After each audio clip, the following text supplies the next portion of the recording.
Friction का concept देने से पहले मैं आपको कुछ बातें बता देता हूँ। बेसिक बातें हैं। जब भी आप फोर्स अप्लाई करते हो तो वो बॉडी आगे मूव करती है। अब वो फोर्स कौन सी थी? आप कहोगे वो मस्कुलर फोर्स थी। इसी तरह जब भी आप जो है किसी मशीन के ज़रिए कोई फोर्स अप्लाई करोगे तो उस आप कहोगे ये मैकेनिकल फोर्स है।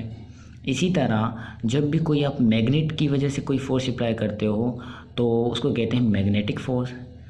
इसी तरह जब आप ग्रेविटी एक फोर्स, हम कहते हैं ग्रेविटी एक फोर्स है। जब ग्रेविटी हम पे फोर्स अप्लाई करती है तो हम कहते हैं ये ग्रेविटेशनल फोर्स है। इसी तरह फ्रिक्शन एक फोर्स है जो कि बॉडी के मोशन को स्लो करती है। किस तरह मोशन को स्लो करती है? यानी कि मोशन के ऑपोजिट डायरेक्शन में वो फोर्स अप्लाई करती है। फॉर एग्ज़ाम्पल यहाँ पे एक बॉडी है जिसको हमने पुश किया, यानी कि जिस पे हमने फोर्स अप्लाई की। अब वो आगे मूव करेगी, लेकिन जब उसको पुश किया तो वहाँ मतलब हमने लीव कर दिया, फोर्स एक बार दे दी तो वो थोड़ा सा डिस्टेंस कवर करेगी फिर रुक जाएगी। आखिर क्यों? ये एक तो हमने न्यूटन का लॉ पढ़ा है, फर्स्ट लॉ, जो ये कहता है कि जब भी अब कोई बॉडी मोशन में होगी या रेस्ट में होगी तो वो हमेशा अपनी स्टेट में रहेगी। अगर वो रेस्ट में है तो वो रेस्ट में रहेगी, अगर यूनिफॉर्म मोशन में तो यूनिफॉर्म मोशन में रहेगी, जब तक उस पर कोई बाहर से फोर्स अप्लाई ना हो, कोई एक्सटर्नल फोर्स अप्लाई ना हो। यहाँ पे आप देख सकते हो कि बॉडी को जब आपने आगे मूव किया, थोड़ा सा पुश किया तो वो थोड़ा सा आगे मूव हुई फिर रुक गई। क्यों?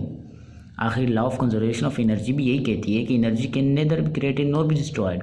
एनर्जी ख़त्म नहीं हो सकती। तो जब आपने फोर्स अप्लाई की, जब आपने इसको एनर्जी दी, आखिर वो यहाँ पे आके रुक गई, ये बॉडी यहाँ पे आके रुक गया, तो वो एनर्जी कहाँ गई? आखिर यहाँ पे कोई ना कोई फोर्स इस पर लगी है, इसी वजह से ये रुकी है according to Newton first law.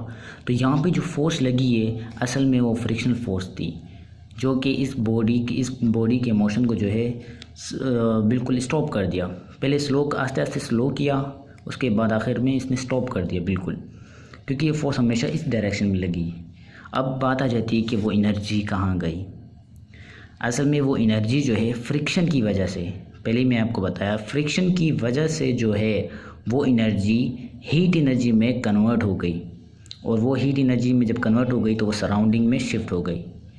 आपको पता है कि हीट एनर्जी जब आप अगर हीट एनर्जी किस तरह फ्रिक्शन की वजह से प्रोड्यूस होती है आप खुद ही देख सकते हो। जब आप अपने हाथों को जो है रगड़ते हो तो अब आपको हीटअप महसूस होता है सर्दियों में, तो वो हीट एनर्जी जो है लैबरेट हो जाती है। इसी तरह यहाँ पे हीट एनर्जी जो है लैबरेट हो गई। अब बात करता हूँ कि इसकी टाइप्स की। फ्रिक्शन की दो मेन टाइप्स हैं, static friction and dynamic friction. Static friction जब बॉडी जो है रेस्ट में हो, यानी कि जब आप बॉडी रेस्ट में, अब आप उस पर फोर्स अप्लाई कर रहे हो लेकिन बॉडी आगे मूव नहीं कर रही है। भाई आपने पता है कि जब आप फोर्स अप्लाई करते हो तो बॉडी को आगे मूव करना चाहिए, लेकिन ये क्यों मूव नहीं कर रही? क्योंकि यहाँ पे एक दूसरी फोर्स है जो कि सेम उतनी ही अमाउंट की लग रही है, जिस वजह से बॉडी किस में है?